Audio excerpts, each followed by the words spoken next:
have a rather urgent commission that is still open. Having read the details, however, I don't believe you'd consider it to be lucrative. Don't worry about that. We were just kidding. So what's the situation? To put it simply, the requester is looking for a temporary replacement actress for their musical. The original cast member ran into some issues and is currently unable to perform the role. But the troupe has also been experiencing some financial difficulties, so unfortunately they cannot afford to pay the replacement actress. That does sound like a tricky situation. So basically they're looking for a volunteer? That's right. Our adventurers reached out to many actresses, but none of them were willing to take the job. There are only a few days left until the performance. If they can't find someone in time, they'll probably have to postpone the show. And delays tend to create all sorts of new problems. Got it. Oh, this one's a doozy. What do you think, Traveler? Any ideas? Even if we took the commission, neither of us have any experience starring in musicals.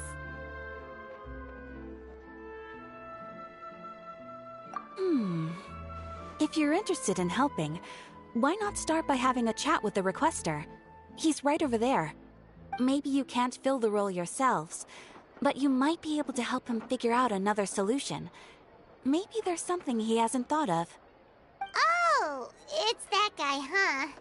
No wonder, he looks like he just ate a sour lemon. Paimon approves! Let's go! Hello there! Are you the guy looking for a new actress? Wait, I know you two! Are you really willing to act in my musical?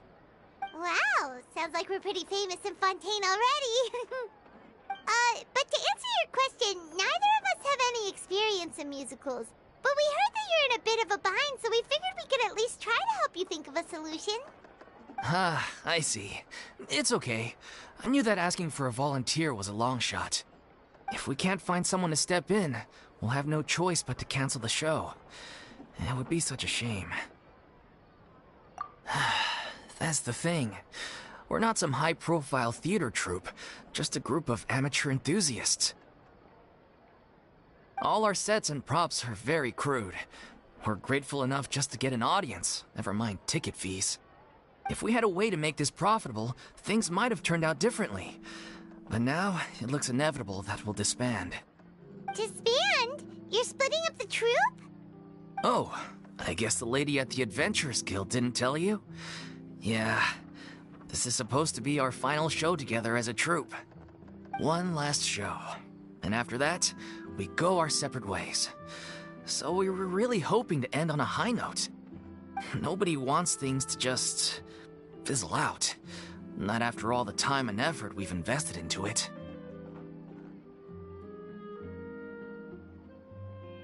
Yeah, the leading lady, in fact. She's been dealing with a chronic illness ever since childhood, and unfortunately, it flared up again recently. It really drains all her energy, so she's in no state to perform. The show just won't be the same without her. But for everyone else's sake, I still hope we can find a way to hold the performance on schedule. Got it. We have a clearer picture now. Let's see if we can come up with any ideas. What if we sponsored the show? Traveler, how much more are you carrying? Please, there's no need to go that far. I wouldn't feel right asking such a huge favor, and I can't promise that we'd ever be able to pay you back. Good point. If the actress just goes through the motions for the Mora, that's not exactly rescuing the show. We should find someone who will put on the best performance possible. Oh, wait! What about... you know who? That's how you know we're the best of partners. Anyway, she should have all the free time in the world right now. She's really good at performing, and she was once super popular with the crowd. Performing in a musical should be a piece of cake for her. Who are you thinking of?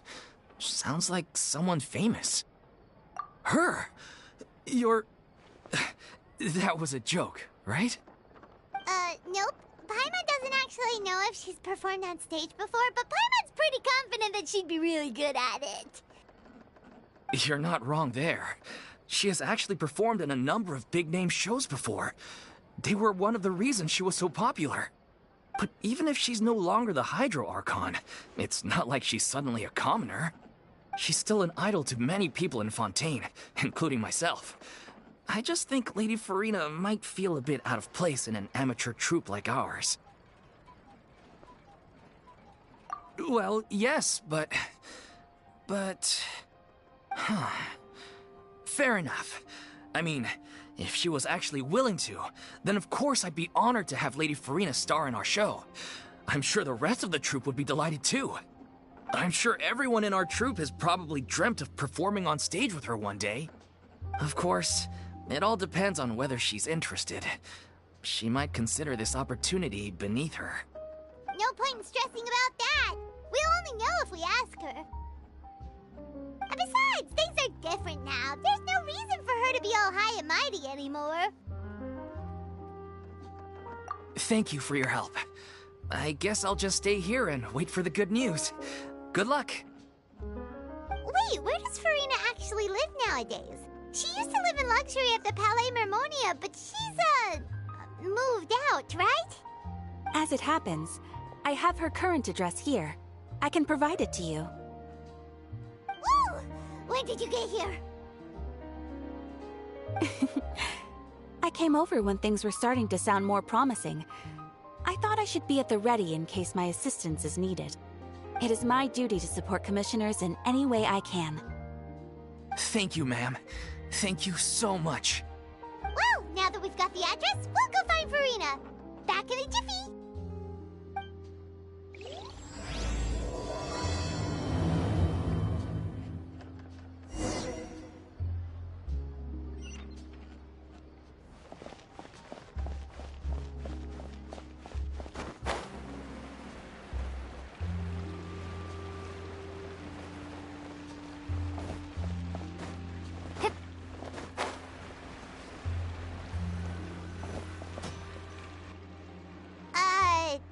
Did Catherine really give us the right address? She lives here? Not that there's anything wrong with this place, it's just, a bit of a step down from the Palais Mermonia. You know, it's common courtesy to make sure the homeowner isn't in earshot when you're denigrating their abode. Ah! Okay, when did Poppy Got a Thin Air become all the rage? First Catherine and now you? I was just out on a shopping trip. I ran out of macaroni, so I went to grab a few more bags. I used to have a much wider range of choices when it came to food, but now I'm finding that simple, traditional home cooking can be quite delicious too. Not at all. As long as you have different kinds of sauces in, you can have macaroni and tomato sauce one week, macaroni and bolognese the next. Oh, sounds like you're really struggling to cope. How rude! Questioning my cooking skills. The audacity! It's not like I have a very eventful life these days. Actually, I barely leave the house. So I don't see how it's unusual that my meals are a little simpler now too. Besides, I'm sure I could master dishes like la lettre focilor or blubber profiteroles in no time, if I felt so inclined. Ah, there it is. You don't know how to cook. Not yet, maybe, but... Anyway, what are you even doing here? I do hope you didn't come here just to ogle at my fall from grace. Let me first be clear that I'm not taking guests at this time. So if you're just here to clown around, then please be on your way. Shoo! Sorry! We're sorry! Please don't be mad! Yeah, exactly! What the Traveler said! Paimon wasn't trying to make fun of you. Hang on a sec, you weren't exactly holding back either. My help?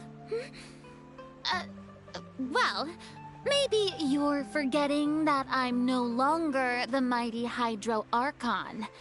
I don't even have a vision, you know. Don't worry, it's nothing that serious. It's just very specific, and you're the one with the power to help!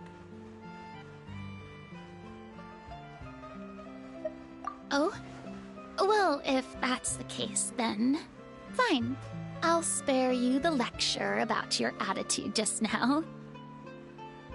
So tell me, what specifically makes this matter so specific? Ah, I see. I knew you couldn't have come all this way just to amuse yourselves at my expense. After all, I was once the brightest star in all of Fontaine, well-versed in all the various performing arts. A mere musical is well within my capabilities. But given the present circumstances, I'm afraid I must regretfully decline your casting request. How come? It sounds like this would be a breeze for you. True, but I have made a decision to retire from the stage. Although I am no longer required to play the role of the Hydro Archon, the time I spent inhabiting that character has left an indelible mark on me. Centuries of pretending to be a different person changes you completely. I'm not the same person I once was. Of course, that can't be undone now. It's too late, and I have no intention of reinventing myself all over again. But at least I can say that I no longer desire to play any new roles. Paimon can understand, but this is just a one-off part to fill in for someone who's sick. Surely that's okay. Whether it's a one-off or not, it's a boundary that I've committed to no longer cross. If I make an exception to the rule now, I'm just leaving a back door for myself, which would be the same as not having a boundary in the first place. So I'm not going to perform, and that is that. Okay, guess there's no convincing you. Well, is there anything else we can do to help out the troupe? Otherwise, they'll just have to disband without any fanfare. Do you know any other actors who might be interested in the role? Nope. Short and to the point, okay. I've never been great at maintaining relationships. Besides, anyone I've ever worked with probably couldn't wait to get rid of me. Since I'm just an ordinary person now, they'll probably just laugh in my face if I go asking them for help. True, but I mean, could you even blame them? I show up out of the blue, begging and groveling for their help with a show they won't even get paid for? Ooh, no way. I'm dying from embarrassment just thinking about it. Nope, not happening. Well, is there anything else we can do? This performance really means a lot to the guy we're working for. Have I not made myself clear? You're barking up the wrong tree. I don't want this job, nor do I know of anyone else who would. Sorry. I didn't mean for that to sound so harsh. I wish I could help, really. But if I thought I had the answer to this problem, I would have said so by now. It's all right, Furina. Paimon just wanted to make sure we tried everything. Oh, everyone in the troupe will be so disappointed. Yeah, I guess that's all we can do now. All right, then. We'll see you around, Furina. Toodaloo to you, too. I'm going home to take a rest now.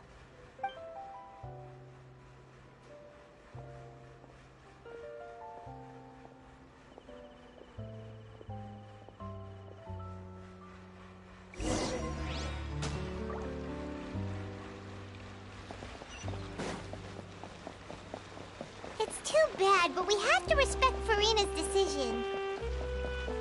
Maybe the thought of performing brings up too many painful memories now. Exactly, but none of them believed me.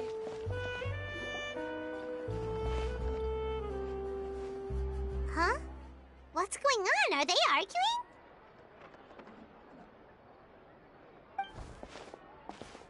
That's besides the point. I'll ask you again. Why did you start looking for a replacement without my consent? When did I tell you I'm going to take a step back? You didn't need to say it. We've known each other for how long now? We know the signs. But you never tell us about your illness, even when it's clearly flaring up. And that gives you the right to make a decision on my behalf? Shortly after you left, the troupe's lead actress came to the Adventurers Guild. She believes that she's healthy enough to perform. Excuse me, but can you both take a moment to discuss something else for now? The adventurer assigned to your commission has returned. Sorry, I was just dealing with a little misunderstanding. So, how did your conversation with Furina go? Sadly, it's a no from her. We tried to persuade her, but she wasn't having it. She doesn't want to play the role for personal reasons. I see. Well, circumstances have changed a little, so maybe that's not such bad news after all. You see, our leading lady has just informed me that she's well enough to make it to the show after all. Staging the musical with the full original cast was always the dream, of course. Oh, right!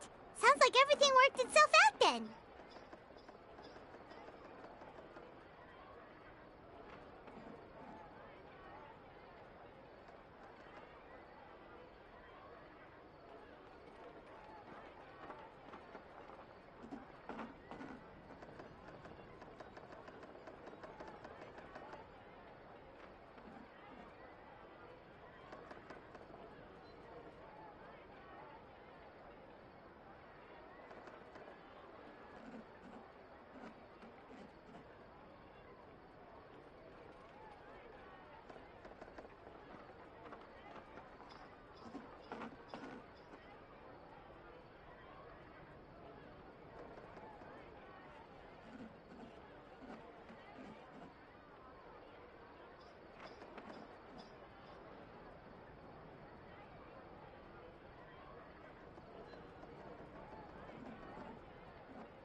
Yeah, she'd be livid. We'd get the scolding of a lifetime.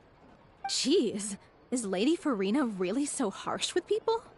Only joking, calm down. So, guess we can consider this case closed now, huh? Despite the fact that we failed to complete the commission, we were still racking our brains for ideas on the way back here. Look, there's no point arguing with you about this anymore. You've made yourself very clear, so I'll stop looking for a replacement. This is the last chance we have, though. If your illness flares up again, there won't be time to find anyone to replace you. So, are you absolutely sure you'll be able to handle it? The whole team is putting everything they have into this final performance. We have to make sure it goes ahead. Yes, I'm completely confident. I've been taking a new medication from the doctor, and it's working brilliantly. I'll definitely be able to tough it out until the performance day. I share everyone's desire to commemorate all our years as a troupe with a proper farewell show. So the last thing I want is to be left out.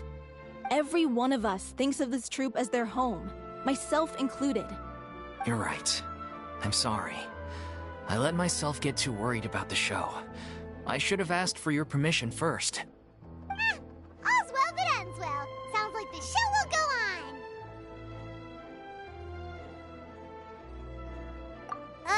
Sure.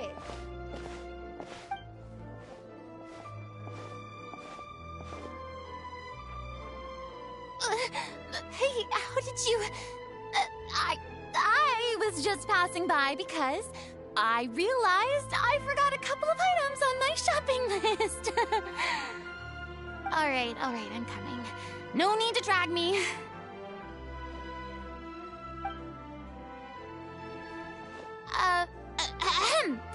Hello, one and all. I couldn't help but overhear your conversation just now. Furina? Didn't you say you were gonna take a rest at home? What are you doing here? I was just ever so slightly concerned about the situation you mentioned. Yes, a teensy bit concerned, that's all. When you came to talk with me earlier, I jumped right to explaining my position and said some strongly worded things. And all before I even had a full grasp of the situation. Anyway, I just feel a bit bad about how it went down. I'm sorry, Paimon. Oh, it's totally fine. Paimon didn't take any of that personally. You really have a knack for asking the most uncomfortable questions, don't you? I felt very sheepish, having had a change of heart after flatly refusing you. And then, to make matters worse, you caught me. But in any case, it sounds like the issue has already been resolved. Yeah. When they said they were gonna ask for your help, I almost had a heart attack. I mean, how could we be worthy of having Lady Furina star in our show? There's no need to think like that. And no need to keep addressing me as Lady. Just Furina is fine.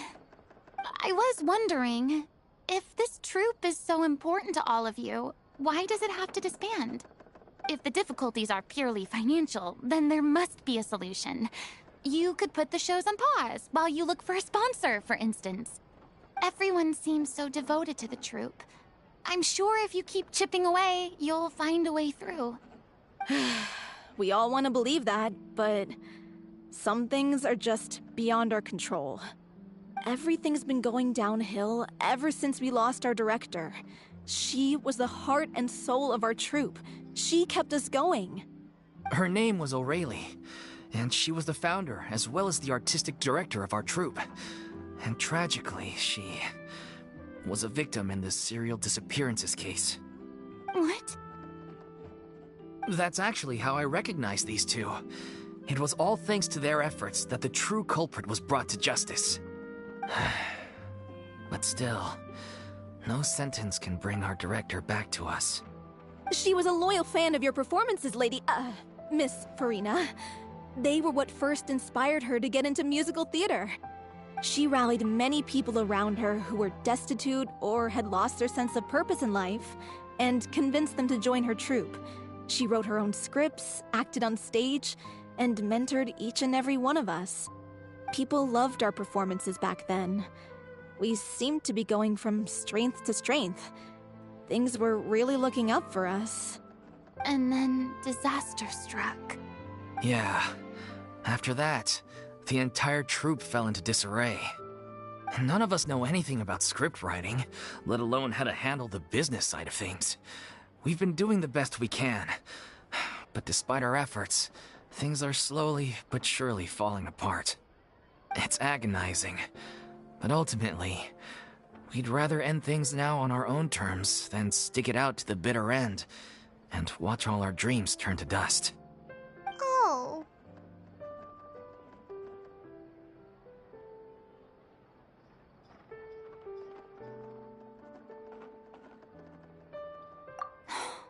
What a terrible waste.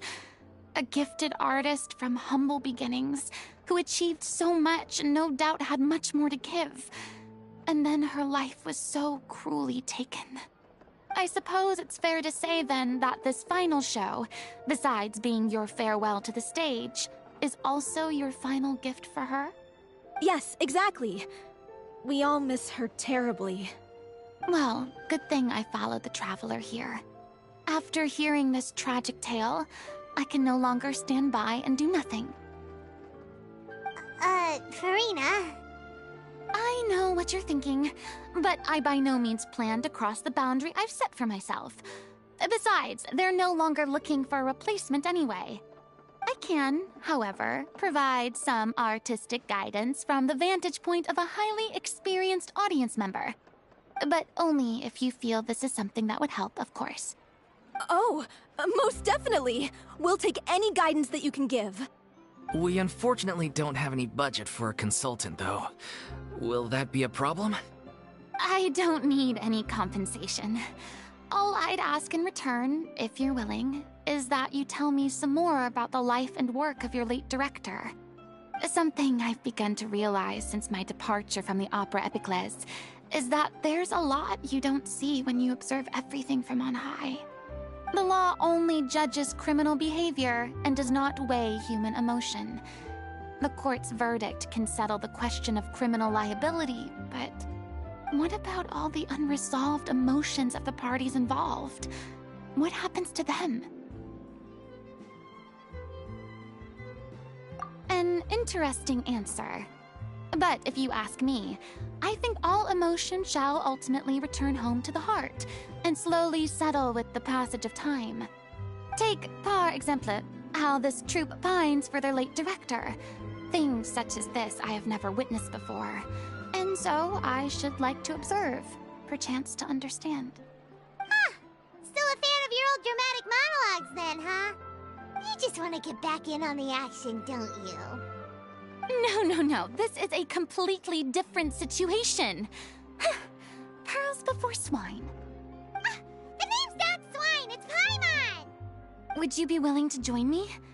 Come on, take a break from adventuring to listen to a story. Thank you all so much. Our director was a huge fan of Miss Furina's performances, as of course we all are. All right, follow me. We'll go to our usual practice space. Please excuse the size. It's a little on the smaller side.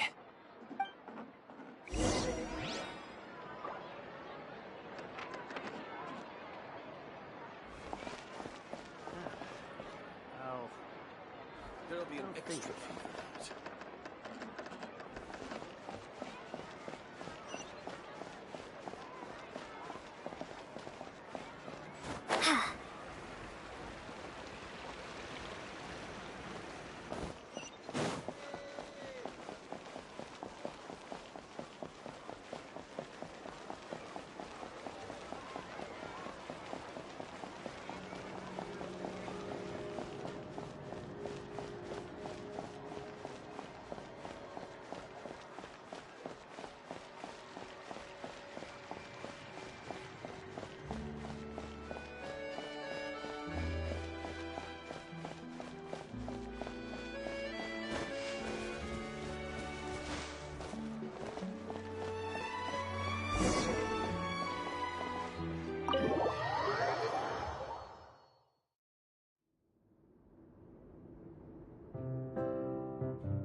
Lady Furina? What's Lady Furina doing here? Hello all. Allow me to explain. As of today, Miss Furina will be supporting our production of The Little Oceanid in the role of artistic consultant. These two over here are the ones that made it possible. They kindly reached out to Miss Furina on our behalf. I'm sure they need no introduction. You bet! That was the trial of the century! You helped bring our director's murderer to justice. We can't thank you enough. Oh, please don't mention it. We're just here to join in on the fun. So, you were saying The Little Oceanid? Yeah, that's the name of our final show. It's an unfinished script left behind by our director. One of our greatest regrets is that she never got to complete it. So, if we can bring it to the stage and make it a successful show, we can all take some solace in that. Wait, but if it's not finished, then... Yeah, we've been battling issues on every front trying to realize this dream. Anyway, let me give you a quick summary of what the story's all about. The protagonist of the story is a young Oceanid who transforms herself into human form, despite the protests of her family. She longed to live just like any other human, and sure enough, she found friendship and even love. Everything seemed perfect. But one day, her true identity was exposed, and her world came crashing down around her. So far, so good. A classic tale. What happened after that? That's one of the issues we've been trying to deal with. Unfortunately, this was as far as the director got with her script. We need a proper ending so we can bring this musical to the stage. But people have different opinions on which direction to take it in. We still haven't decided between a happy ending or a true-to-life tragedy. By true to life, you mean the director's sudden disappearance? Yeah, like they say, truth is stranger than fiction. But then there's the question of whether we really want to use the stage to pass our raw pain onto the audience. Exactly. A lot of the time, people come to watch a show just hoping for some light entertainment. We have to consider their emotional stake in this, not just our own. And one last thing. We're still waiting on confirmation from two of our main actors. The first is Paulo, who plays the protagonist's lover. He's locked himself away to focus on writing an ending for the script, but the deadline's passed and we still haven't heard from him. The other is Villemont, who plays the main antagonist.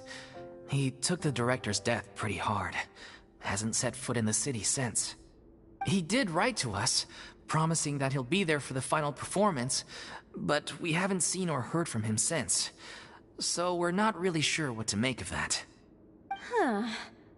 Although, now that we have Miss Farina helping us, maybe we should take the opportunity to get everyone back together. What opportunity? What do you mean? Maybe you're unaware, but your name has always been like a rallying cry for us. Our director was constantly singing your praises. All of us look up to you as a role model. Oh, stop! You're making me all flustered. Although, not in a bad way. I suspect the reason they're dragging their feet is that they have their doubts about whether the show will really go ahead, considering all the issues you've been facing. But one by one, all the obstacles are being removed. Now is the time to rally the troops. Makes sense. Okay, priority number 1, let's check in with Paulo and see where he's at with the ending. He went back to Poisson a few days ago. Said that staying in a friend's home might help him to relax and escape the feeling of isolation. I thought the last thing his friend would want right now would be to take visitors, given that Poisson was flooded not too long ago. But I guess it's the opposite. A friend in need and all that. Yeah, maybe he could use some company. Poisson? Nothing. I suppose my presence will be indispensable if we are to restore his faith in the show. So, allons-y. To Poisson!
If I remember correctly, this is where he's staying.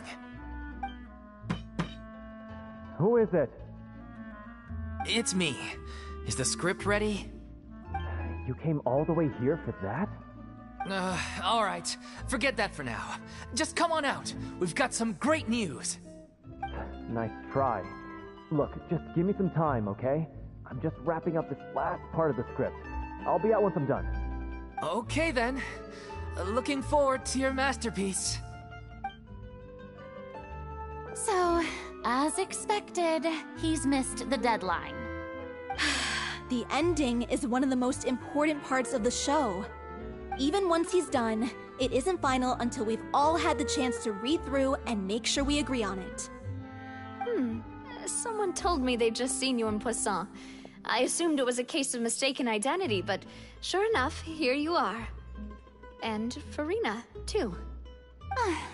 I was wondering if we might run into her. So, you're here for Paolo? Looks like you could be a while, so feel free to take a stroll around town in the meantime. I've made all the arrangements already. Oh, it's okay. We can just wait here. Thank you for being so considerate, Miss Navia. That sounds wonderful. We'll take that stroll. Get over here, you! How oblivious are you? How are things in Poisson now? Any better? Things are on the mend, but it's a slow process. Some people may never recover from the trauma they experienced. I'm sorry to hear that. I wish there was something I could do. Please, must our conversations take such a depressing turn every time we meet? We all have painful memories, but we don't have to let them cloud everything we do. And if you're trying to make a new start, perhaps it's best if you don't bring up the past all the time. Thank you for your words of comfort. You make a very good point. But for now, at least, I think I should stay with the way I'm feeling for a while longer. It's okay. These things take time. Moving on from a painful experience is easier said than done. Which brings me to why I'm here. I thought you should probably know that not everyone here is ready to forgive and forget after the Hydro Archon's inaction in the face of catastrophe. To avoid upsetting the peace, I told the townspeople that everyone here is a member of the theater troupe, and that you are just an actress playing the role of Furina. It's not a perfect solution, but hopefully it means you won't have to lie low while you're here. That's so thoughtful of you, Navia. Well, what do you expect? I am the courageous and considerate president of Spina di Rosula, after all, like my father before me. Anyway, that was all. Look after her now.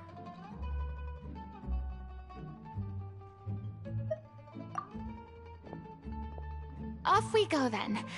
Let's take a look up there. I don't have any friends that I can be frank and honest with, so maybe she's right. You're the closest thing to friends that I have.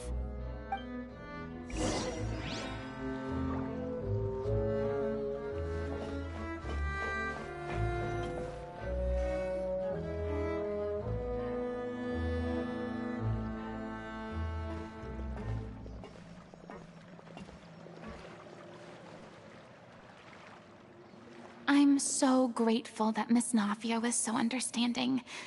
To be perfectly honest, I didn't know if I was ready to meet her. It's always easiest to just run away from your problems. But that never fixes anything. You can't get around the obstacles without facing them. So that's why you were nervous when they brought up Poisson. Yeah. I'd be lying if I said I wasn't scared of coming back here. Still, I felt it was something I had to do. As I was saying before, I want to see for myself the things that I never could in the past. I'd be overjoyed if the people here could find it in their hearts to forgive me. But they're more likely to unleash a tirade of vitriol against me, which, of course, I completely understand and accept. Yeah, I can tell people are watching me.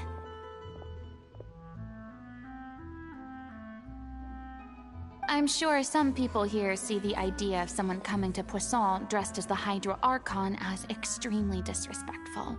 I used to be terrified of the gaze of other people, especially when they had suspicion or resentment in their eyes. I guess I wasn't quite ready for this after all. I'm not surprised you're making yourself go through all of this. I can't let myself see only the things I want to see. How would that make me any different from before? Look! There seems to be a crowd gathering over there. Probably time we made a move. How about we check out Spina di Rasula's ship? We should have a view of the whole of Poisson from there.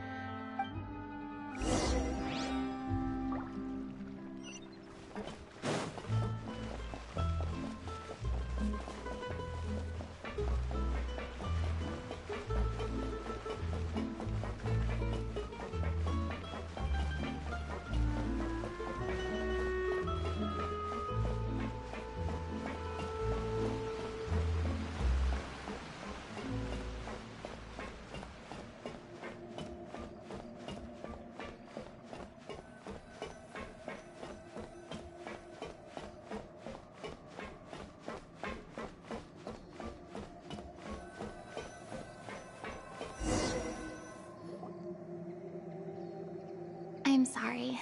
You probably just wanted a relaxing stroll, and here I am dumping all this heavy stuff on you. We don't mind. It's actually refreshing to see a different side of you. Great. Well, I appreciate your company, so please don't disappear just yet.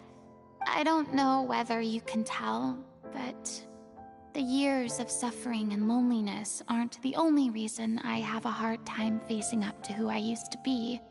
As I stand here by the ship, I can't get the images of the rising water out of my mind. One after another, people were taken by the water. All those treasured lives and memories washed out of existence in an instant. They thought their god would protect them. They had absolute faith that when disaster struck, a divine power would save them from harm. And all the while, I played my part to perfection to convince them that was true. But then the floodwaters finally came, and the Hydro Archon did nothing. You shouldn't look at it like that. You're only doing your duty. I've had to go through so many moments like that for the sake of protecting the truth.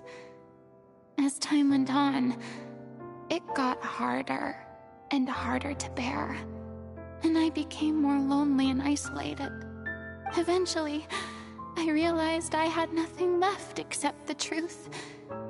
I became terrified of completely failing in my task, and was haunted by the thought of being left all alone, weeping on my throne.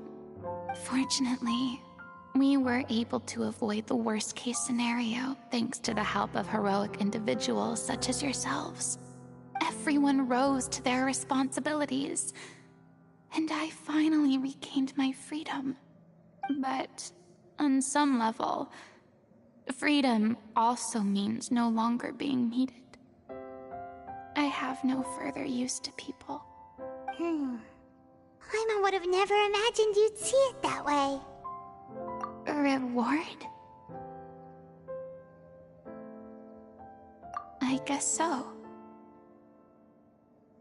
Back then, I didn't even dare to dream about having someone to confide in.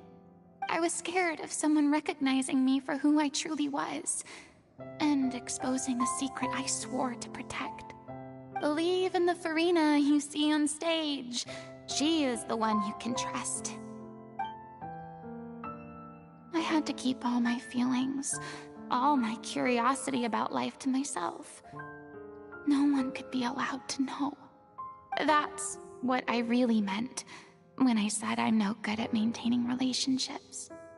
So that's where you were coming from. Paimon totally thought you were just a bit of a diva at heart. Could you please get off my case? I don't know what's gotten into you today. I'm making an effort here. You could at least try to do the same. I do. I once had nothing but the truth, and now I'm finally free to live my own life again. And even though I have no idea where I'm going right now, at least the choice is in my hands. All right, it's about time to head back. Paulo should have finished the ending by now. Sure! Okay, let's head back and check it out.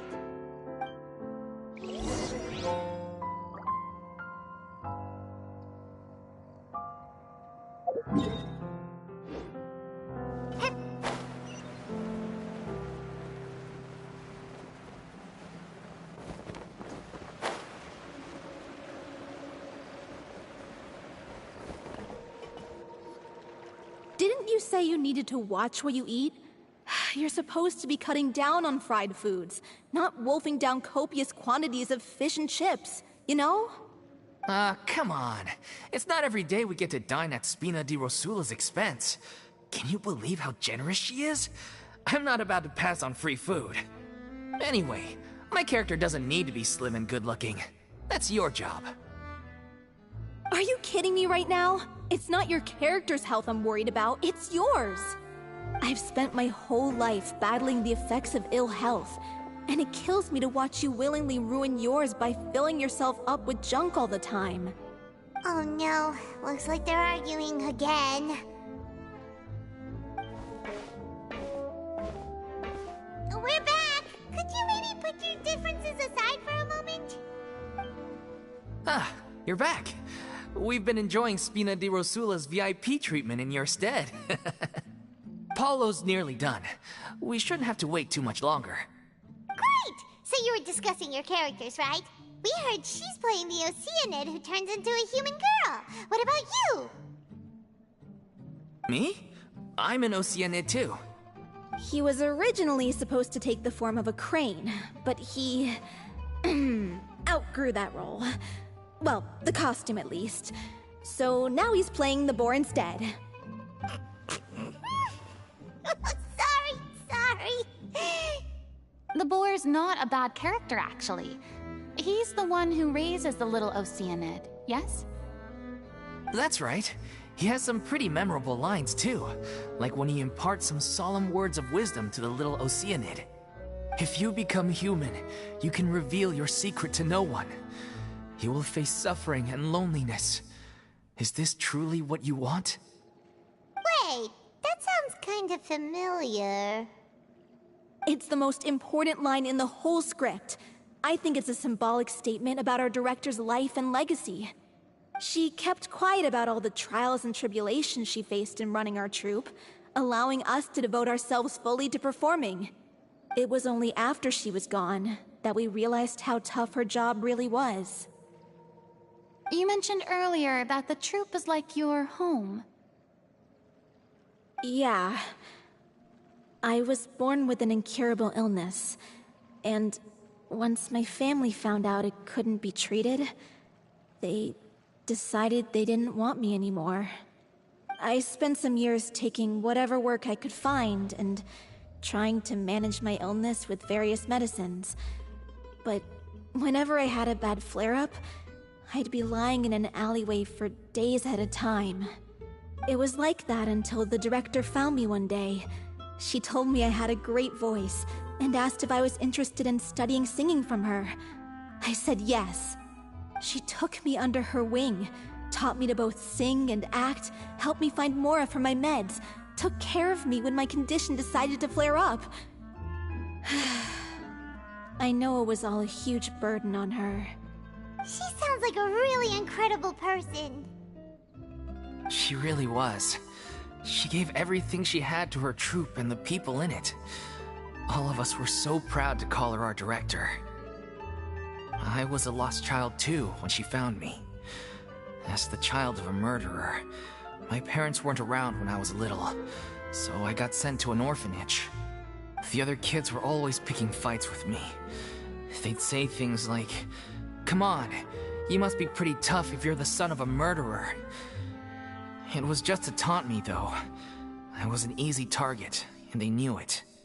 One day, I got beaten up so bad that I just couldn't take it anymore, so I ran away. I lost all faith in humanity by that point. Thought the whole world was out to get me. Let me guess.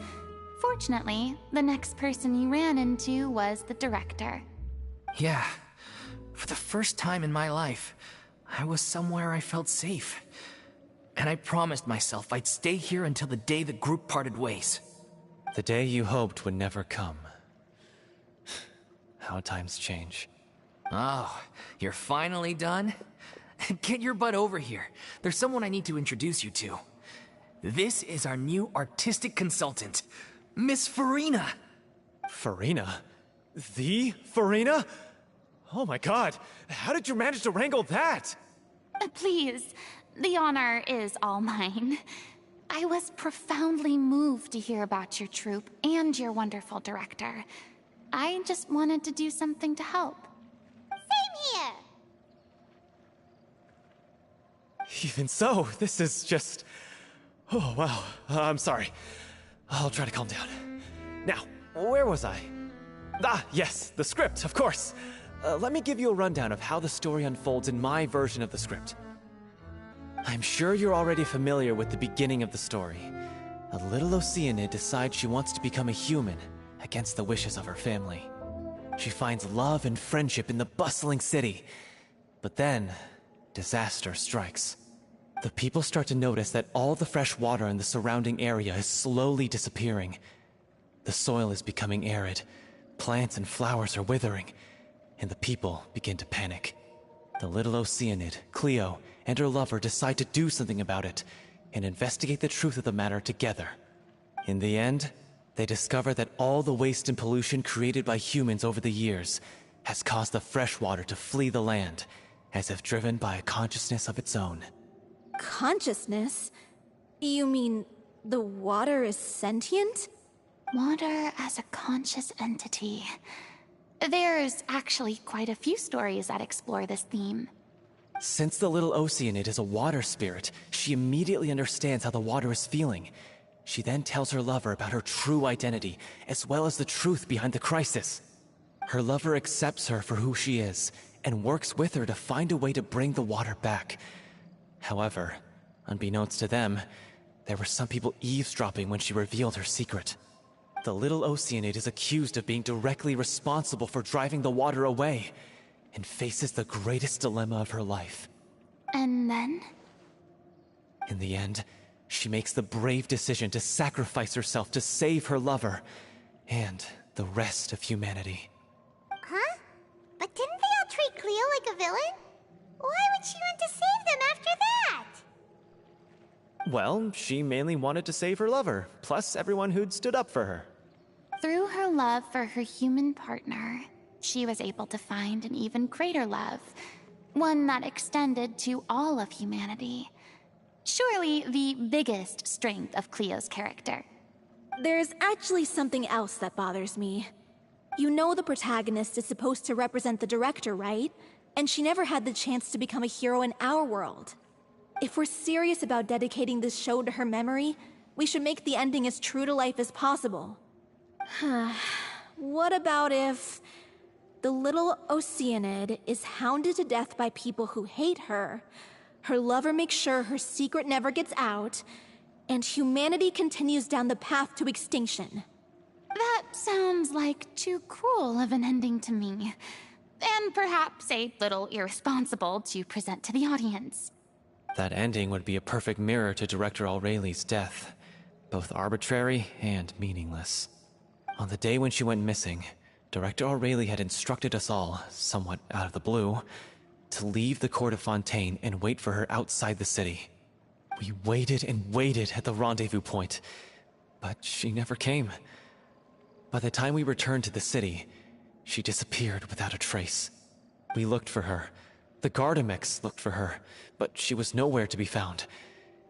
Increasingly, all the signs seemed to point to her being the latest victim in the serial disappearances case. The director was the kindest soul in the world, yet she was senselessly sacrificed for the sake of a so-called experiment by someone who had nothing to do with her at all. But doesn't the way she suddenly told you to leave the city suggest that maybe she had some sense of what was about to happen? It almost seems as if she was moving you to safety. I've been trying to follow up on that ever since, but all my efforts so far have turned up nothing. Villemont might know something, but he won't open up to me. Villemont? The one who's playing the role of the villain? Yeah. He's been overwhelmed by grief. I think the director's death hit him hardest of all. Grief? Guilt, more like. Also, I have a hard time imagining that anyone took it harder than me. Because, well, speaking of the play being true to life, I was deeply, madly in love with O'Reilly. What? You kept that one quiet. It's time to be upfront with you all. No more keeping secrets from each other. We'll never be able to agree on the ending if we can't be honest about how we feel. I did tell her how I felt once, but she turned me down pretty much straight away. She said that we were all like brothers and sisters to her, and she'd never considered us as potential romantic partners. Not that it came as a shock or anything. It was what I was expecting to hear. So I told her I'd always be there for the troupe, and I'd always be there for her. I said, maybe one day in the future, when everyone's settled into their own lives and on the up and up, and managing the troupe no longer required her constant attention, well, maybe then she could reconsider what she really wanted in her life. And now, that day will never come. Oh, Paulo. So if I'm the one writing this ending, then I'm gonna make sure it does right by O'Reilly. I won't let anyone get in the way of that.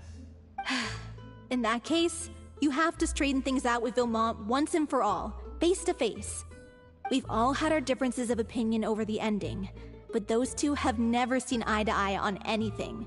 One of them has to compromise if we're ever going to reach a final decision. Well, if that's where we're at, looks like it's time to go visit Vilmont. Are you ready to face the truth?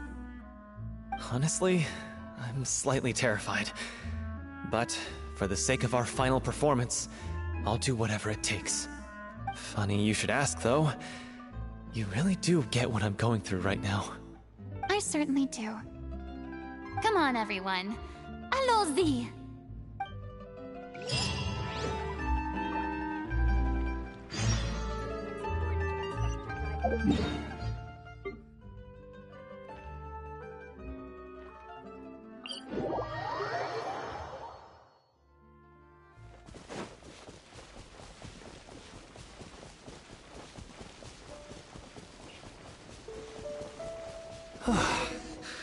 This is tough going. Delphi, are you sure you can manage in your condition? I could ask you the same question. Try to keep up.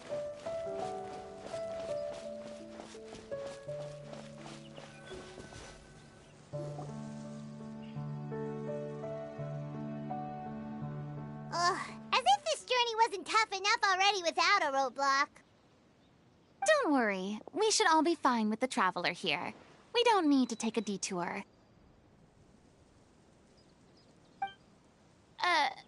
Wait, why are you all looking at me? You're not seriously expecting me to fight, are you? We're just curious, that's all. I don't think anyone's ever seen Furina in a fight before. Yeah, but don't you remember why? The Hydro Archon willingly gave up all her power so it could be converted into Indemnitium. Miss Furina said so herself. Precisely! And I'm not even the Hydro Archon anymore, so all my power is gone anyway. As much as it pains me, unfortunately, I should just stay put. I'm more like a damsel in distress more than anything. That sounded so smug. Ugh, secondhand embarrassment is unbearable. C'est la vie indeed. Alas, I am forced to watch on helplessly as a more brave and seasoned adventurer than I swoops in to save the day. Aw, too bad. I was so pumped to feast my eyes on fight mode Furina. Sorry to leave all the heavy lifting to you. Don't worry, piece of cake.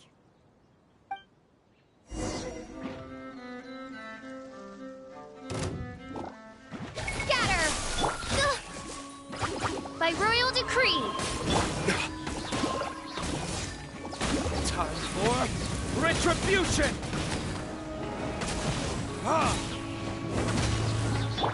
Propagate! Shadow Raven, let night fall!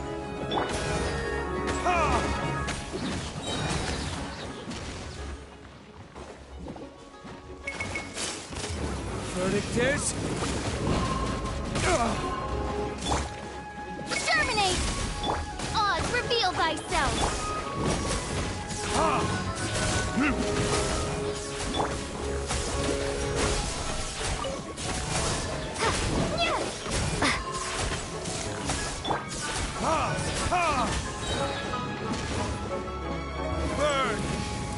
Bravo! Good show!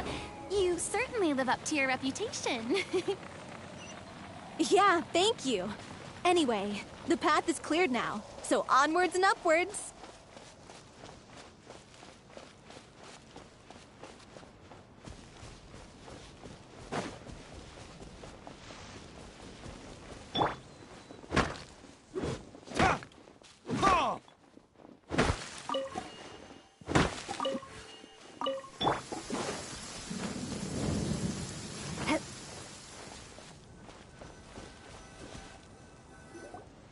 Vilma, are you there?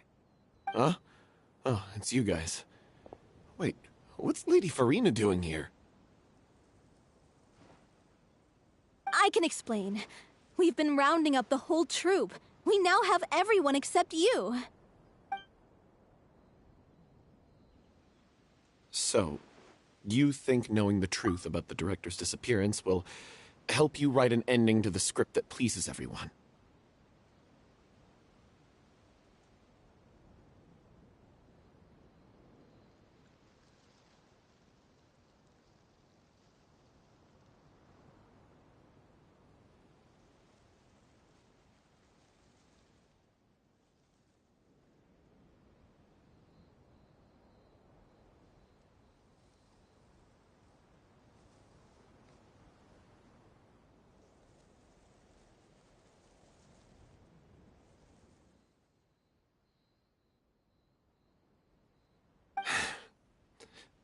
I care just as much as everyone else about making the Little Oceanid a success.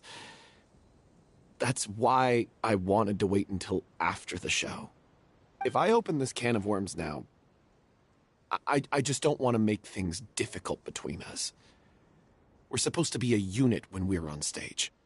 Vilma, avoiding the truth will not help anyone. Unless you mean to suggest that Aurelie's death had something to do with you. I don't want to talk about it. Listen, Vilma. I used to think that my love for Aurelie was a point of shame. I never brought it up to anyone. But now, I've made up my mind to put it all on the table. I'm prepared to face everything, to sacrifice everything for the sake of the show. The Little Oceanid cannot be complete unless we do justice to Aurelie on an emotional level. This is why people think of you as not being the smart one.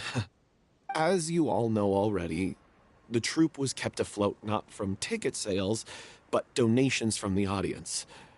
Of course, that was nowhere near enough. We took on side jobs when we weren't performing, but even then, the troupe's financial situation was pretty dire.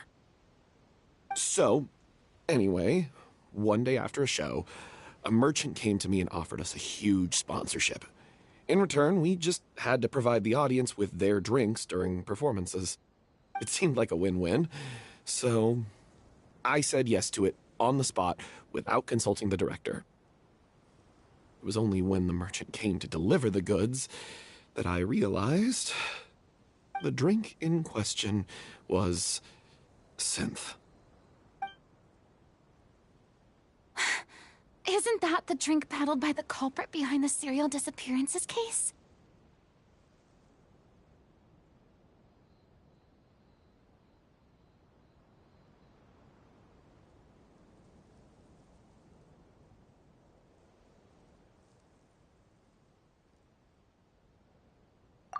I freaked out when I saw the boxes.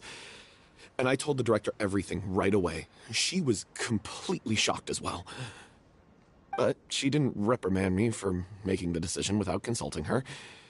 Instead, she contacted the merchant and stated that the troupe could not agree to this collaboration. The merchant was furious, berated us for going back on our word, and threatened to sue us for damages. The amount was astronomical. There was no way we'd be able to pay. And then? I was going to sort it on my own, but the director stopped me. She said that this was an issue for the whole troupe, and it wasn't my fault. But things only got worse from there. The synth merchant just wouldn't let up, and then suddenly the director told us all to leave the city one day. I knew then that things must have reached a boiling point. I admit this whole thing was my mistake. I didn't dare to tell any of you the truth back then, and after the director disappeared, I was even more afraid to say anything.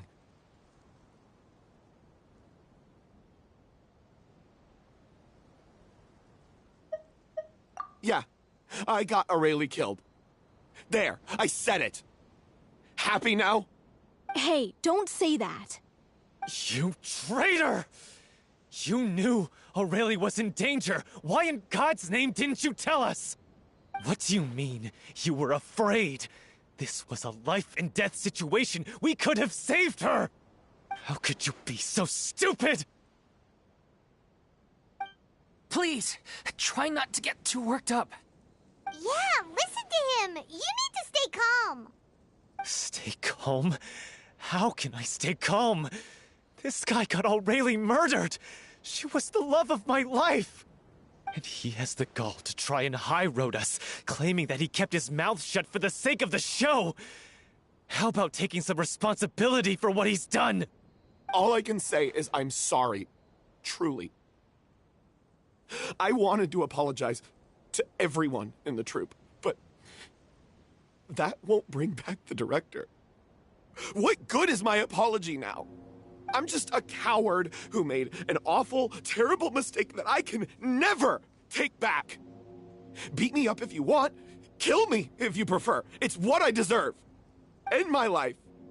So I can meet the director and apologize to her in person. Get out of my sight! Go! Get lost! I don't ever want to see your face again!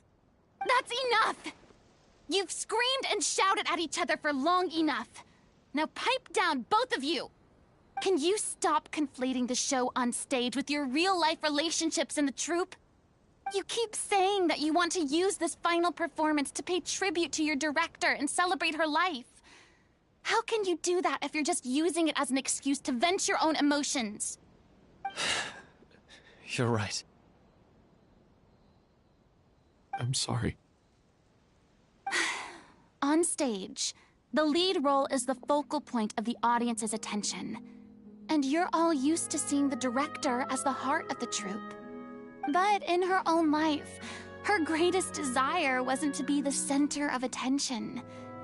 I can tell how much she loved you all, and how much she loved the troupe. What she wanted was to build a warm home for all of her brothers and sisters. To shield you all from the storms that rage in the world outside. That's how you should remember her. And that's what you should be celebrating. I understand why you're trying to make her the hero of the story, but isn't she your hero already? After everything she did for you? Yeah. So think hard about what that means.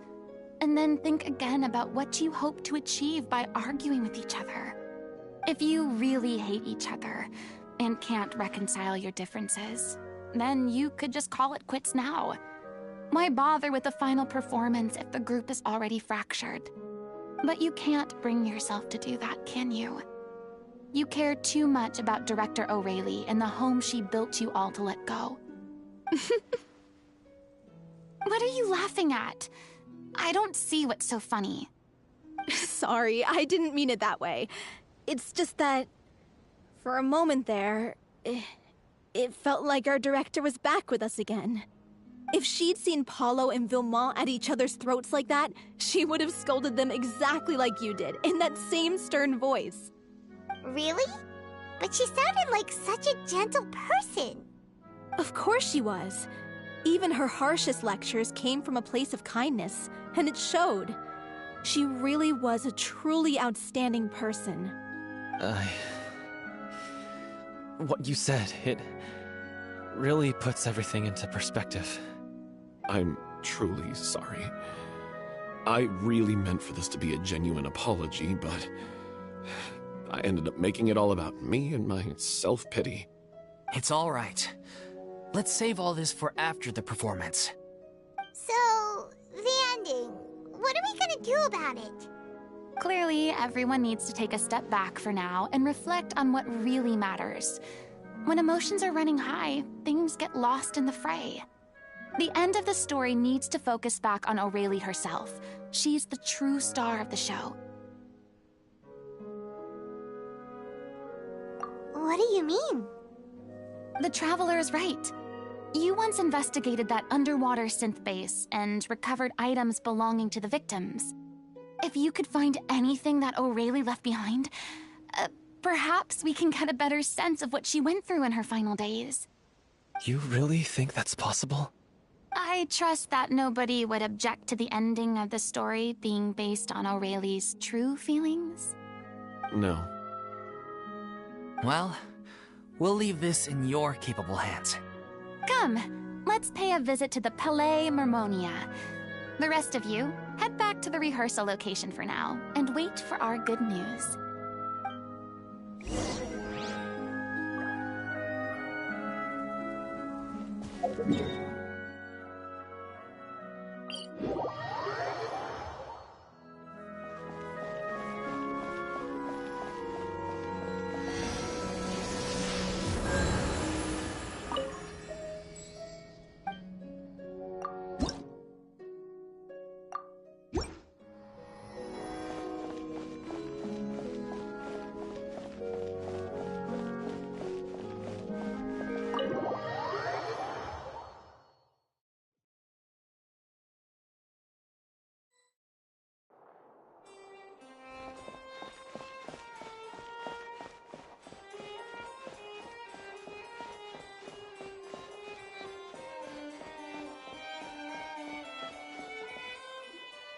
You want to review some recovered items connected to victims of the serial disappearances case?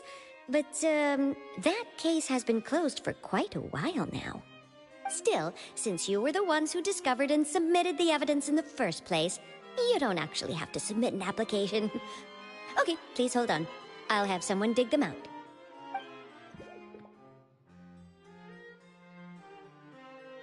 So, this is all Aurelie left behind. Just whatever she was carrying on her person, and this tattered old notebook. Hey! It's full of script lines! And sketches too! Looks like they show where the different props should be placed on stage. Let me take a look. Maybe there's something in here from after she was kidnapped. Aha! I found something. To whoever discovers this diary. Let's see. Looks like she kept a detailed record of her captor's actions. She even mentions the truth behind the experiments on dissolving young women. If we'd had the chance to examine this notebook carefully back then, it would have been a conclusive piece of evidence proving Vachey's guilt. Vachey took so many lives. It's still so unthinkable how many victims he had. I guess Aurelie must have written all of this down in the hope that her records would one day be of use to investigators. Wait, it cuts off. Her handwriting here gets patchier and more illegible by the line. She probably didn't have much strength left. Her final words are... I'll let you read them for yourselves.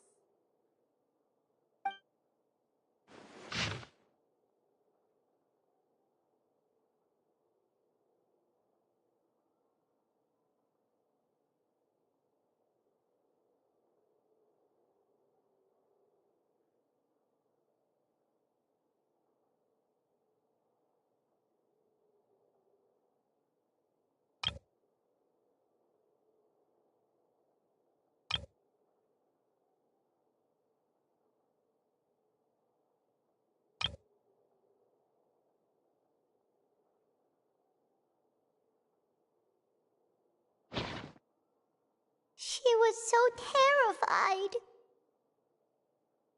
She may have been a mighty hero in the eyes of her troop, but at the end of the day, she was only human.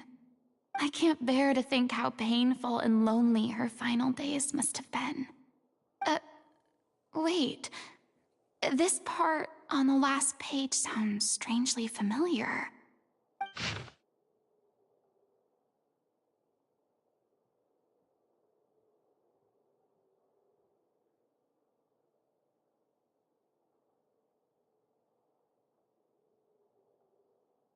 If you become human, you can reveal your secret to no one.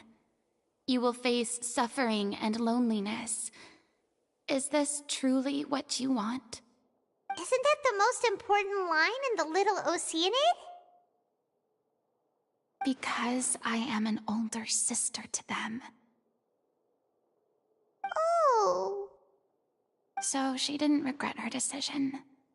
Even as she sat in silence, waiting for death to come. I'm sure this is what the troupe would have hoped to hear as well. She had their utmost trust, admiration, and love, and she truly deserved it. Let's go. It's time for them to learn Director O'Reilly's final thoughts.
She deserves a hero's farewell.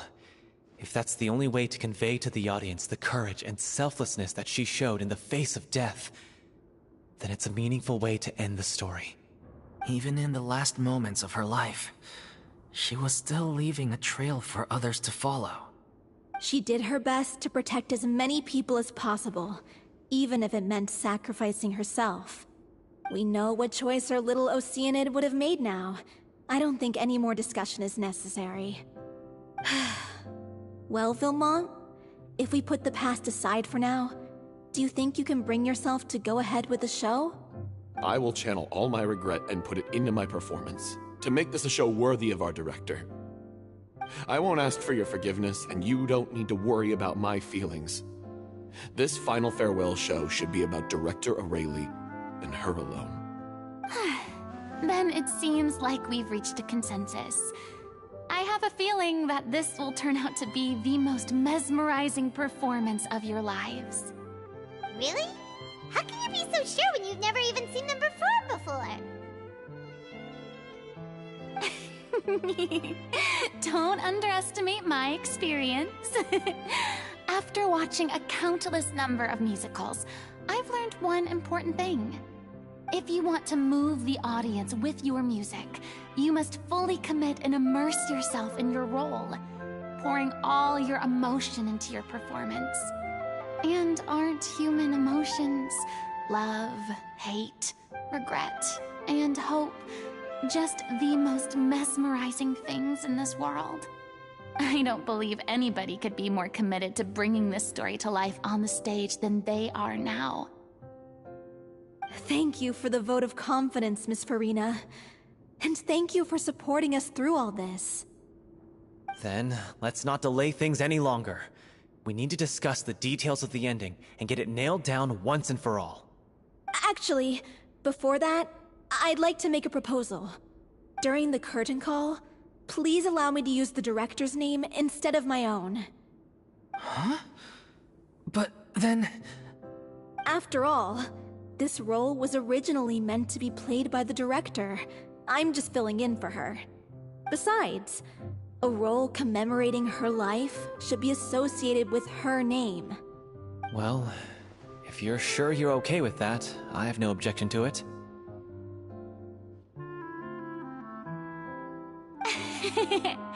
Now we're talking like a serious acting troupe.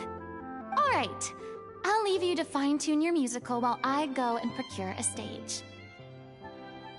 Procure a stage? Oh, it's okay. Our usual place doesn't need a reservation. That place? Oh, don't be silly.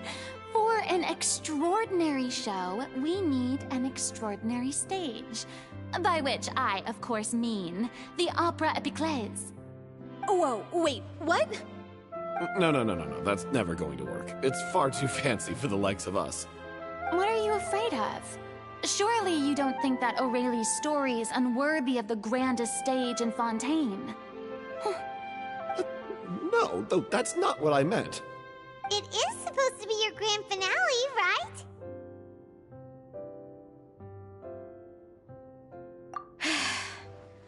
I have no problem with it then. How about the rest of you?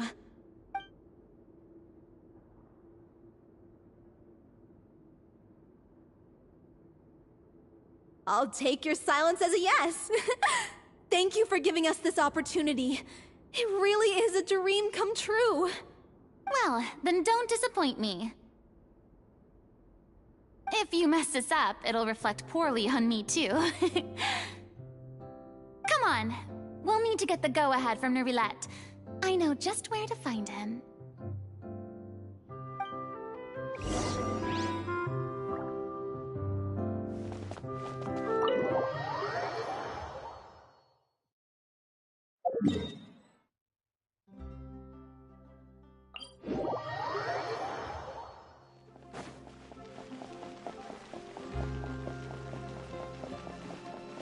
Hey, look at that!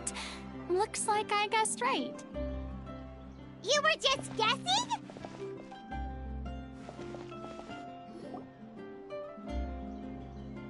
I knew you'd be here. I'm here merely for a short break. It has been a while, Miss Furina. And you too, Traveler in Paimon. What might I assist you with today? I would like to book the Opera Epiclese for an event. You see... I understand. The process for booking the Opera Epiclese is complex and can be somewhat cumbersome. But given that the request is coming from the three of you, I see no reason to make things unduly difficult. The story of the Little Oceanid is most fascinating. I'm looking forward to seeing it performed on stage. I will say, however, that I am surprised to see your passion for the performing arts rekindled after all that has happened. Huh? What do you mean? Do I look excited? Yes. And this is the first time that I've seen you like this since your departure from deityhood. At first, I just felt bad about rejecting them. So I wanted to learn a little bit more about their situation. But one thing led to another, and... well, here we are. In the past, we sat in our high chairs in the court, giving our opinions on isolated cases, all while knowing very little about the human stories behind each and every one. Maybe it's because I finally become an ordinary person and gained my freedom, but I've developed a great sense of curiosity about their lives. I am truly delighted to see you find a new lease on life. Now that you've regained some confidence, have you had any thoughts regarding a return to the stage?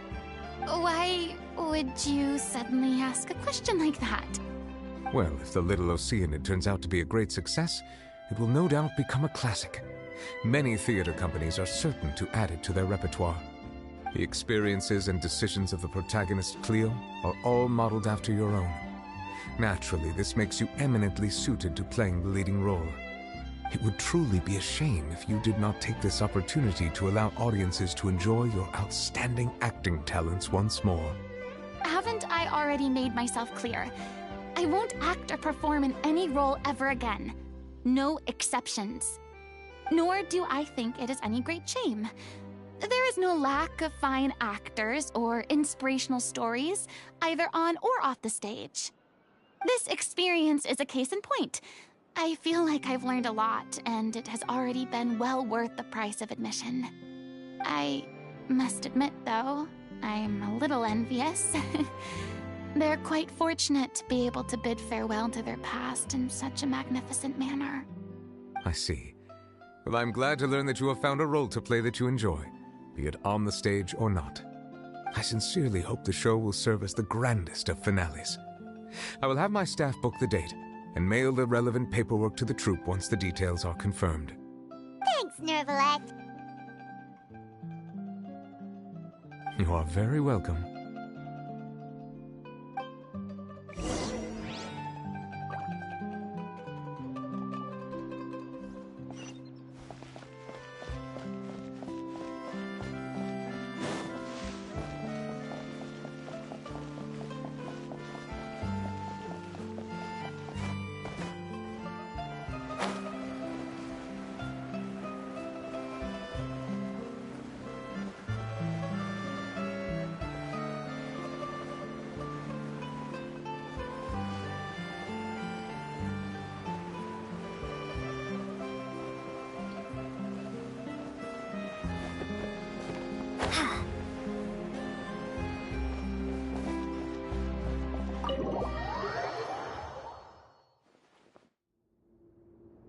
Everyone, it's done.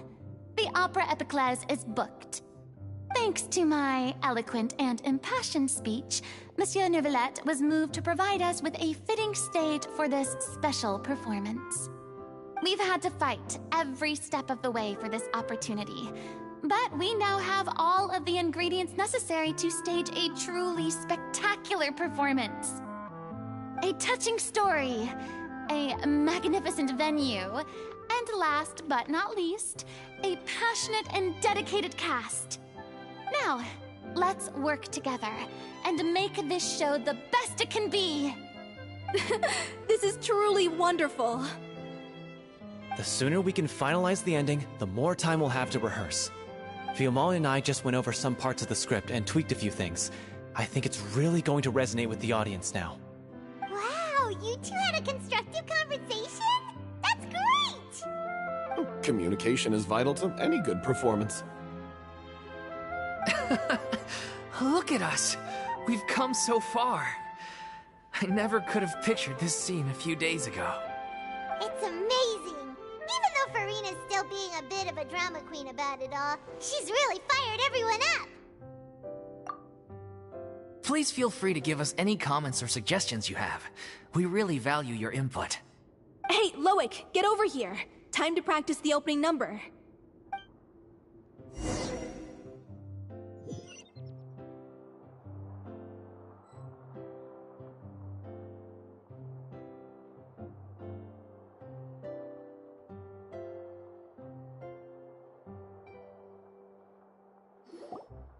Accursed Cleo. She stole the waters of life from us. She's a fraud, and she must pay for her crimes. This has nothing to do with her. The ignorance and hatred of our people is to blame. How can we hope to win back the water's favor if we don't change our ways? This guy could be useful. Take him hostage. If Cleo wants him back, she'll have to show herself. Leave this place, O little Oceanid, and never, ever look back!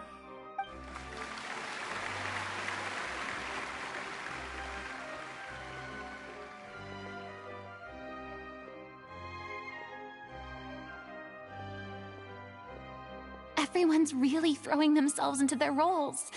I haven't seen such a fine performance in a long time. If only... What should we do? It's almost time for her to take the stage! Why does it have to be now? Hey, what's going on? You're due on stage any second now. Oh no, not again. But why? What about your new meds? Did they stop working? They've been getting less and less effective over time. I've had to keep increasing my dose. What? I thought they cure it. So they were only managing your symptoms? I figured whatever it took to get me through this final performance. How could you do this to yourself? And after that lecture you gave me about not looking after my health. I'm sorry. I've let everyone down. You... This is a conversation for another time. How can the show go on without its star performer? Miss Farina, I'd like to make a request of you. Say no more. If you're sick, you need to rest. I know what you're going to ask. Loic, your character has no more scenes, correct? Oh, yeah. I think my scenes are all done. Although, I do have one more line. But I guess another guy in the troupe with a similar voice register could take it. Why? Please take Delphi back to her place to rest. I'll sing the finale. From the sublime to the ridiculous. After all that, everything's come full circle. Thank you, Miss Farina. I'm so sorry to put you in this position after everything you said. Never mind. What's done is done. It's really my own fault for getting in too deep. No one likes regrets, myself included. Leave it to me. I've watched you rehearse so many times that I've learned Cleo's part by heart. I do not doubt your acting skills, but please allow me to ask just one more question. After all, this show is dedicated to the life and legacy of our director. What, in your opinion, is the reason Cleo shines so brightly? It's her pure heart. Despite all the pain and loneliness she had to endure, she never once stopped believing in the beauty in this world. Well said. I leave Director O'Reilly in your hands.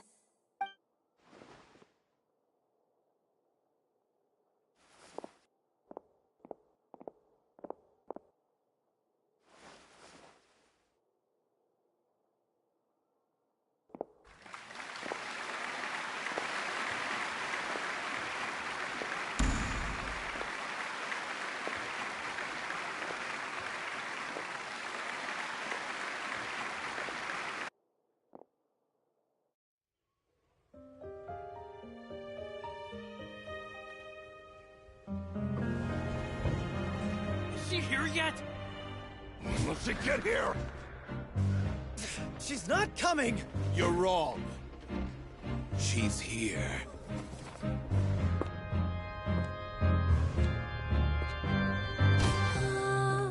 Si je pouvais vivre dans l'eau, le monde serait-il plus beau?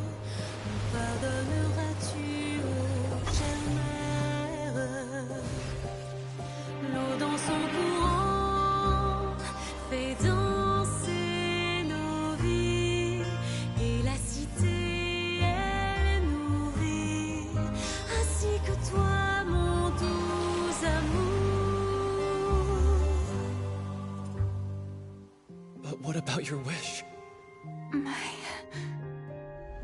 wish.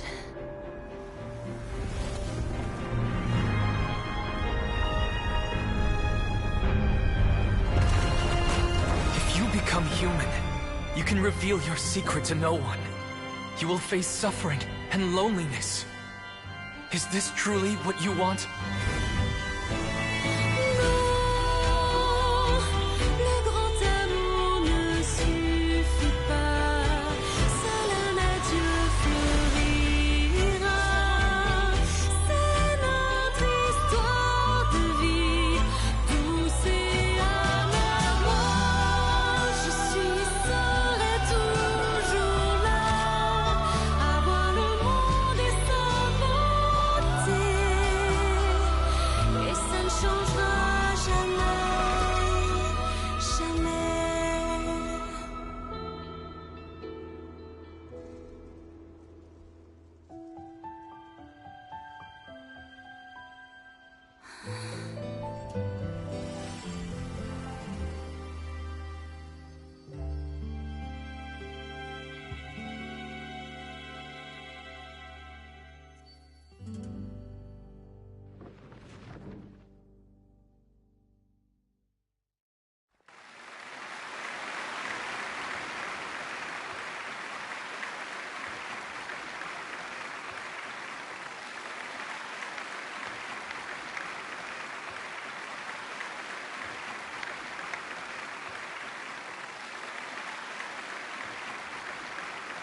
Is it just me?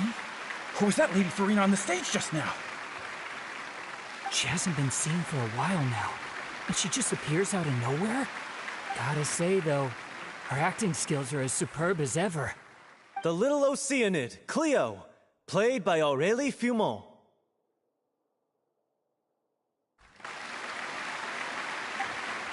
Wait, that's not her name. What's going on? I don't know. Maybe it's just a doppelganger. I've spent a lot of time out of the spotlight, and they didn't use my name during the curtain call either. Hopefully, not too many people recognized me. It's too bad that I had to break the one clear rule I'd managed to make for myself, even if I had no choice. Still, I have to admit that, despite everything, it felt good to be back on the stage again.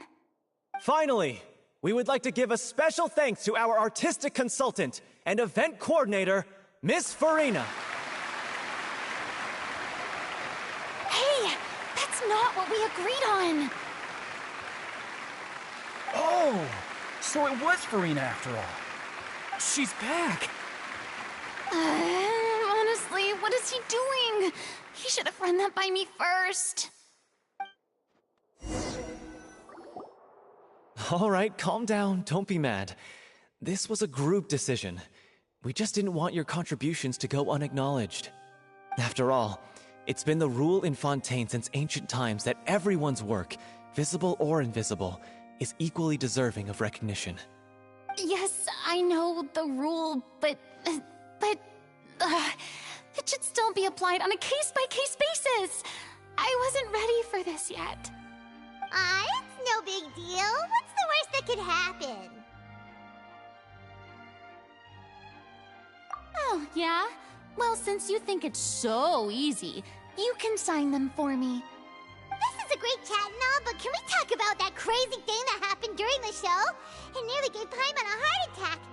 Paimon flew over to where she was supposed to be and was about to drop the prop vision, and then suddenly, a real one popped out of thin air! Oh, that. I've got no idea what happened there either. But hey, it worked pretty well, didn't it? I'll bet the audience has never seen such a realistic prop. Wait, what about Dolphy?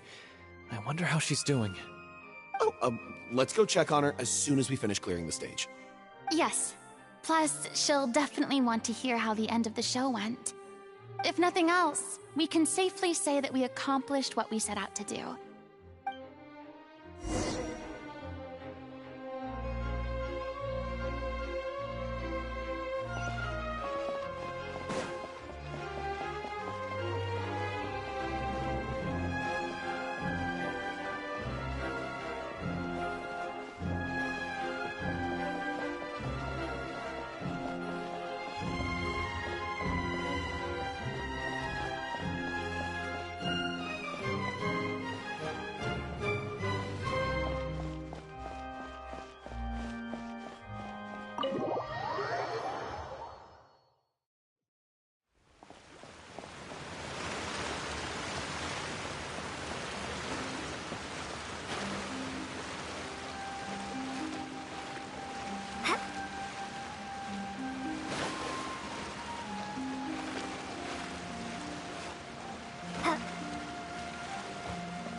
Ah, you're back. She's doing okay. Her condition stabilized after taking some of her original medication. From experience, though, I'd say she still needs a few more days of rest. How did the performance go? Was it a success? Did the audience like it? You'll be glad to know it was fantastic! Also, you're not gonna believe what happened while Farina was on the stage. You'll probably be able to read all about it in the Steambird first thing tomorrow morning. That's wonderful. I'm so sorry I failed to see it through to the end. I guess I was wrong to try and tough it out to begin with. No, don't worry about it. Like they told me after announcing my name during the curtain call, everyone's work deserves recognition. Even though you couldn't see it through to the final scene, the audience was very impressed by your performance. It's safe to say that you made your mark on this memorial show. Well, one way or another, we did it.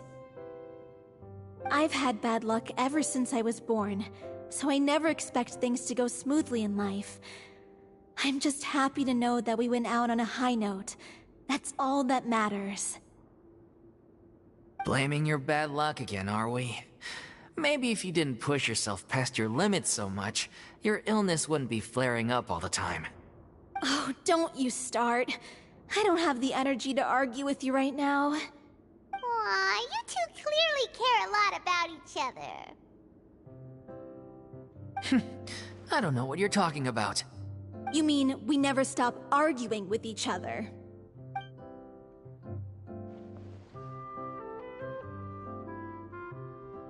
So, any plans for the next step? After the brilliant performance you put on, the reputation of your troupe is sure to spread through Fontaine like wildfire. You won't have to disband if you don't want to. You could capitalize on the rave reviews and license out the Little Oceanid to the bigger theater troupes out there. That would do wonders for your financial situation. No, we should still disband. Yeah, it's what we all agreed to. After all that's happened, I should give you guys some space. But maybe our paths will cross again one day. Hey, don't just walk off!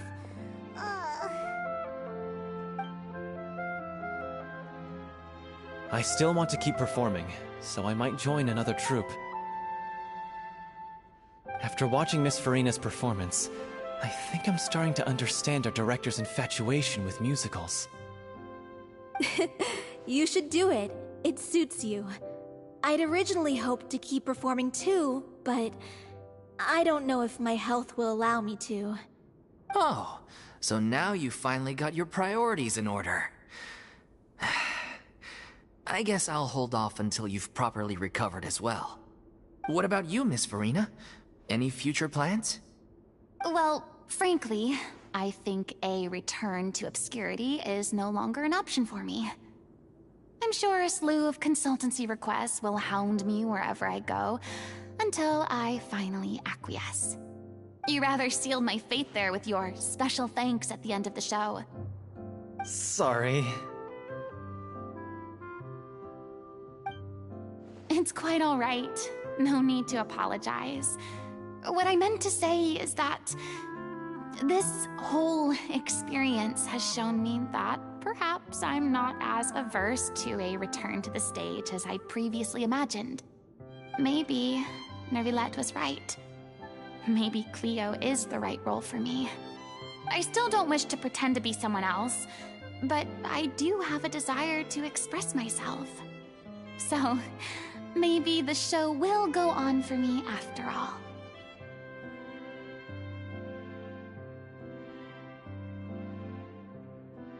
Yeah.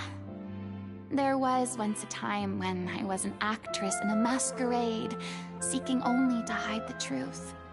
But from now on, I want to spend my time learning real stories about real people and how they touch the lives of others around them. I want to watch them blossom and wither, see them refined on the page, retold on the stage, and remembered long into the future. I'm sure this is what captivated director O'Reilly as well. Sounds like you're ready to stop running from your true calling. The more you get out into the world, the more you'll discover what a fascinating place it is.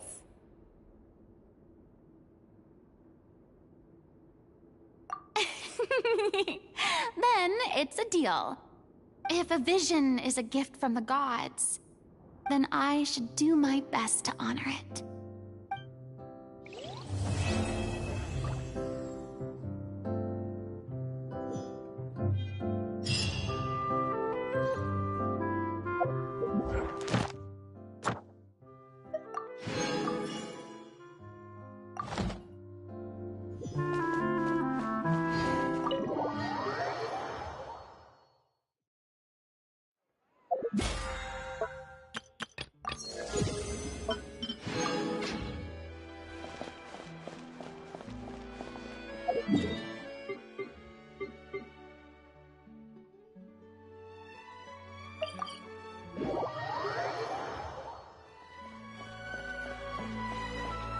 Ad Astra. Thank you for